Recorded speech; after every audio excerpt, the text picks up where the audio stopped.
كلية طب الأسنان جامعة الريادة الخاصة النهاردة بتنظم اليوم العلمي الثاني، وهذا اليوم بيضم العديد من المشروعات البحثية الخاصة بطلاب الكلية. سعدنا نلتقي بالأستاذ الدكتور رضا حجازي، وزير التربية والتعليم السابق ورئيس جامعة الريادة. أهلا بك يا فندم. يا اهلا بيك، اهلا وسهلا. حضرتك بقى كلمنا على اليوم العلمي النهارده واهميته بالنسبه للطلبه، واهميه تبادل الخبرات ودعم الخبرات داخل كليه طب الاسنان جامعه الرياض.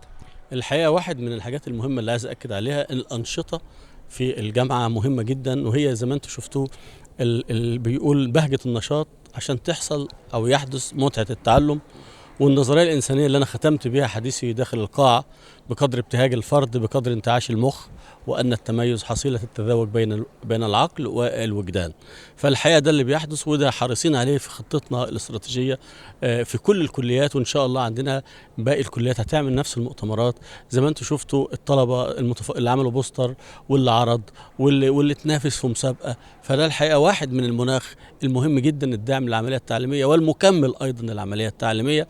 زي ما انتم شفتوا كمان اكتشاف القيادات واكتشاف المواهب من الطلاب.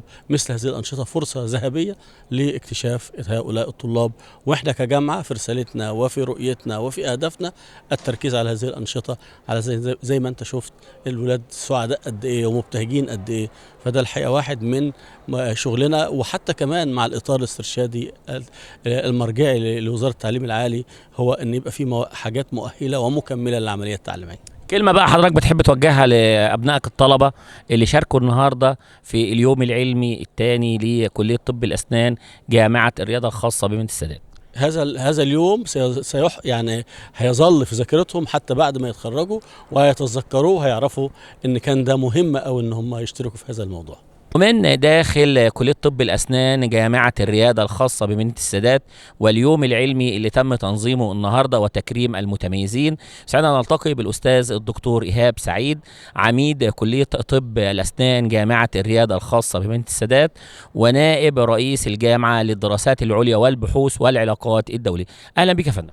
اهلا وسهلا بحضرتك. كلمنا بقى حضرتك عن اليوم العلمي اللي تم النهارده وكان ختامه تكريم لمتميزين، سواء اذا كانوا من اعضاء التدريس او من ابنائك الطلاب.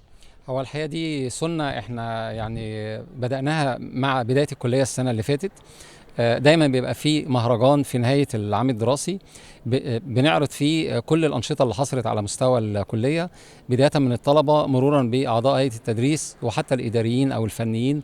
اي حد شارك باي نشاط علمي او ثقافي او بحثي بيتم تكريمه في هذا اليوم.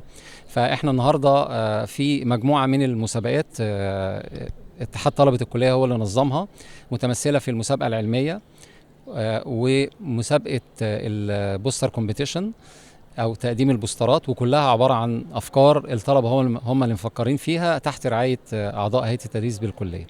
زائد كمان ان احنا انتهزنا الفرصه النهارده ان احنا بنكرم الساده الباحثين من هيئه التدريس والهيئه المعاونه والطلبه اللي هم شاركوا في المشاريع البحثيه خلال العام الاكاديمي 24/25. وده الحقيقه يعني حاجه اول مره تحصل. احنا في اقل من عام دراسي نشرنا ما يقرب من 25 بحث دولي في مجلات علميه مرموقه، وده الحقيقه ادى الى ان احنا الحمد لله التصنيف الدولي في مجال البحث العلمي احنا رقم 8 في تصنيف الRUR على مستوى جمهوريه مصر العربيه. زائد بقى كمان ان الطلبه مقدمين مجموعه من الافكار، وهذه الافكار هيتم تبنيها ان شاء الله على مستوى الجامعه، وهيتم تصعيدها الى وزاره البحث العلمي والتعليم العالي للحصول على مشاريع ممولة من الوزارة متمثلة في منتج أو مجموعة من المنتجات الطلبة هم اللي ابتكروها تحت إشراف مباشر من السادة أعضاء هيئة التدريس. ومن داخل اليوم العلمي لكلية طب الأسنان جامعة الريادة بمدينة السادات، سعدنا نلتقي بالأستاذ الدكتور أحمد حلاوة، وكيل كلية طب الأسنان جامعة الريادة لشؤون التعليم والطلاب. أهلا بك يا فندم. اهلا وسهلا بحضرتك. كلمة بقى حضرتك عن اليوم النهارده وعن دوره وأثره في نقول مد جسور الثقة عند الطالب في عرض المشروعات البحثية الخاصة بيه. الحقيقة ان يعني ده زي اي نشاط طلابي، بيجمع بين النشاط الطلابي والنشاط العلمي.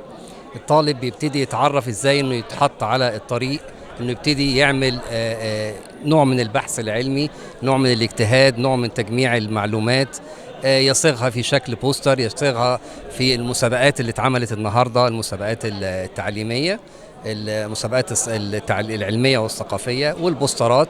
كلها انشطه يعني بتثقل الجانب والمهاره اللي الطالب المفروض يكتسبها وهو في بدايه حياته الجامعيه، عشان دي هيكمل بيها ان شاء الله بعد كده لما يبقى طبيب ويعمل دراسات عليا باذن الله. اهم الافكار اللي قدمها الطلبه النهارده اللي ممكن تخدم المجتمع وتخدم مهنه الطب، طب الاسنان داخل مصر. الحقيقه ان الطلبه دايما بيبهرونا ان هم يعني مش بيبداوا من حيث انتهى الاخرون. الطالب النهارده بيتكلموا عن او بيعملوا ابحاث وبيجمعوا داتا عن الريجنراتيف دنسيتي اللي هو التخليق، الطب الاسنان التخليقي او التعويضي. يعني طلبه فعلا بادئين من حيث انتهى الاخرون وبيشتغلوا على الديجيتال دنتستري ومجالات كتيره تعتبر حديثه، حاجات ريسنت في طب الاسنان. الطلبه الحقيقه ما شاء الله، يعني الجيل الجديد مواكب للتطورات وعارف واتس ابديت يعني.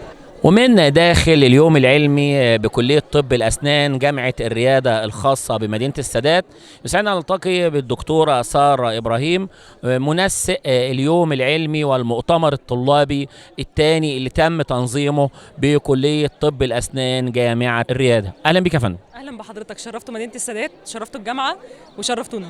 حضرتك بقى كلمينا عن اليوم العلمي المتميز اللي احنا شفناه.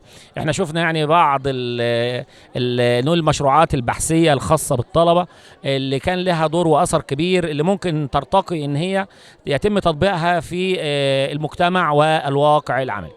بص حضرتك، انا لو هتكلم عن المؤتمر المره دي بنسخته دي، هتكلم في نقطه مهمه، ان المؤتمر ده فكرته بتحضيره بتنظيمه بتنسيقه كلها طلبه، ودي حاجه انا شايفاها مختلفه كتير، لان احنا عندنا دفعه سنه اولى وثانيه بس، فان طالب سنه ثانيه عندي يقدر ان هو يطلع مؤتمر بالكواليتي دي، ده انجاز انا بالنسبه لي فخوره بيه.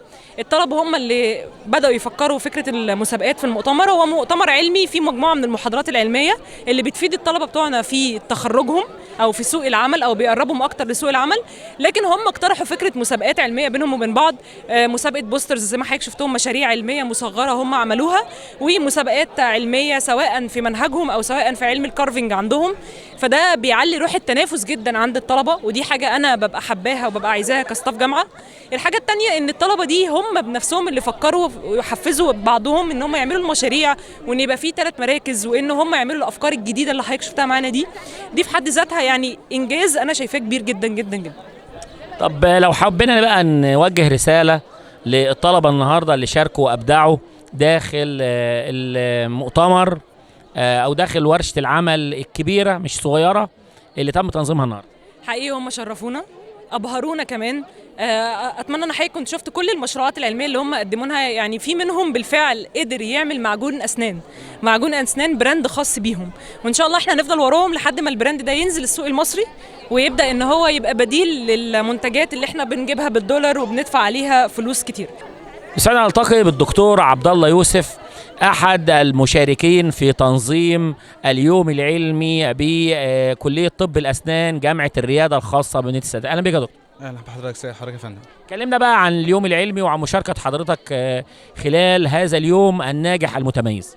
والله هو من اول ما الجامعه فتحت بصراحه كانت فاتحه 3 كليات، كليه طب الاسنان والحاسبات والذكاء الاصطناعي وكليه العلاج الطبيعي، وهي مهتمه بالطلبه ان هم دايما يكونوا في رياده ويكون ليهم جزء من اسم الجامعه، وبداوا دايما يعملوا المؤتمرات اللي هي المؤتمرات العلميه دي، بحيث ان هم يقدروا يكرموا اكبر قدر من الطلبه المشاركين والمنتظمين والمجتهدين خلال العام الدراسي، ويبداوا يعرضوا كل الشغل اللي تم من قوافل طبيه خلال لجنه خدمه المجتمع وتنميه البيئه تحت اشراف برضه الدكتوره ساره ابراهيم. والمؤتمر العلمي الثاني بدانا نعمله بعد وجود الدكتور رضا حجازي في كليه طب الاسنان، والمؤتمر ده كان فيه مسابقه عباره عن كارفنج، وكان فيه مسابقه بوسترات للطلبه وساينتفك، وكسب بينهم 3 مراكز. طب لو حبينا نوجه رساله اللي شاركوا النهارده تقول لهم ايه؟ والله انا احب اشكر كل حد شارك، حتى ولو بمكالمه تليفون، حتى ولو شارك بمجهوده، شارك باي حاجه، لان في ناس تعبت في الشهادات تقدير، في ناس تعبت في تنظيم اليوم، في ناس تعبت من الطلبه كتير جدا. دول ابنائنا واخواتنا، احنا بنتعامل معاهم هنا على الاساس ده بصراحه، وهم على الاساس ده بيحبونا وقريبين مننا جدا. وكل الطلبه بصراحه يعني هم مجتهدين جدا هنا ما شاء الله عليهم يعني، وفي ان شاء الله في رياده باذن الله. انا يوسف عبد الحميد، رئيس اتحاد طلبه الجامعه والفرقه الثانيه كليه طب اسنان، ومعايا احمد عزت رئيس اللجنه العلميه او امين اللجنه العلميه في اتحاد اسنان، ومحمد علام في اتحاد اسنان. احنا بدانا بالمؤتمر ده، المؤتمر العلمي الثاني. عملنا المؤتمر العلمي الاولاني السنه اللي فاتت ككلوزنج سيرموني اخر يوم امتحانات.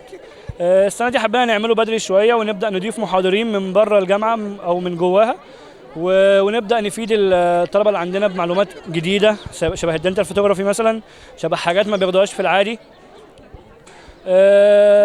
شايفينها مهمه جدا للدكاتره وللطلبه اللي شاركت واللي ما شاركتش. في مسابقات حصلت والطلبه شاركت فيها، شاركوا مسابقات علميه، مسابقات كارفنج عمليه يعني، ومسابقات بوستر. مسابقه البوستر اكيد دلوقتي من اهم الحاجات اللي بتقيم واحد بيحدد التيم بيعمل سيرش حلو ولا لا، واحنا الجامعه هي مركزه قوي على حوار السيرش ده. المؤتمر كان في الاول تنظيم، حبينا نبقى تنظيم مشترك، لان هو الاساس بتاع المؤتمر او النجاح عامه التعاون. التنظيم كان مشترك ما بين اتحاد الطلبه، اتحاد الجامعه، لجنه خدمه المجتمع. اكيد طلبنا موارد ماليه من الجامعه واكيد افادونا بيها، وده شكر مني ليهم. وبشكرهم على ثقتهم فينا برضو، ان هم ادونا الثقه ان احنا نعمل حاجه زي دي لوحدنا، يعني سابوا لنا الدنيا وانتوا تمام ودوسوا واحنا معاكم وبندعمكم وكذا وكذا وكذا. وفعلا عملنا، واحمد عزت عمل من اول الصفر في البنرات، ديزاينات، الخطه، الكلام ده كله اتجهزت واتقدمت للدكتور ايهاب سعيد نائب رئيس الجامعه وعميد اسنان، وهكذا وصلت للدكتور رضا حجازي ووافق عليها واقتنع جدا. ونشكر برضو دكتور يحيى مبروك اكيد واستاذ حسن عمار على توفير الموارد الماديه لينا. فالتعاون كان اساس النجاح. الحمد لله النهارده كان 5 محاضرات، فمشكورين. بشكر الطلبه اللي حضروا، بشكر الطلبه اللي شاركت، وبيشاركوا مش عشان اي حاجه، عشان هم بيحبوا يشاركوا. هي الجامعه الطلبه اللي فيها بالذات او كليه اسنان بالذات من اكتر الناس اكتف في خلال كليات اسنان على مستوى مصر كلها. فان شاء الله المره الجايه تبقى احسن بكتير، يبقى مؤتمر دولي بقى، يجي في ناس من بره مصر ومحاضرين من بره مصر، وندعو فيه جامعات تشارك في المسابقه بشكل اكبر وتكون احسن بكتير وتشرفوا. احنا فريق سايلنت مولرز، انا تسبيح حسين من الفرقه الاولى في كليه طب الاسنان جامعه الرياده. البوستر بتاعنا فاز بالمركز الاول. في البوستر بتاعنا كنا بنتناول فكره مهمه جدا، وفكره بيقابلها اطباء الاسنان بشكل عام في العيادات. فكره البوستر بتاعنا عن علاج البلبايتس بطريقه مختلفه عن الطرق التقليديه العاديه. في الطرق التراديشنال كنا بنستخدم بنعمل بالبكتومي وبنعمل روت كانال تريتمنت. في التجربه بتاعتنا هنستخدم حل جديد، وهي ان احنا نستخدم تكنيكس ادفانسد اكتر وطرق متقدمه ومواد سبيسيفيك اكتر. من المواد دي 3 مواد رئيسيه معينه، وهي البي ار اف او البليتلت ريتش فايبرين والدايد ليزر، وده نوع من الليزر ليه كاركترستكس مهمه جدا، وماده البايودنتين كماده حشو. في البوستر بتاعنا قدمنا 4 تجارب مختلفه بتوضح الفرق ما بين استخدام المواد دي ونتائج كل تجربه منها بالاكس راي وهكذا. أنا دكتور ياسمين عبد السلام، طالبة في طب الأسنان جامعة الريادة الفرقة الثانية. البروجكت بتاعي هو البروجكت بتاعي بيقدم البرودكت اللي أنا اوريدي أصلا أنتجناه، بيتكلم عن الcontribution of green cyanidized fluoride nanoparticles in the formulation of daily use toothpaste.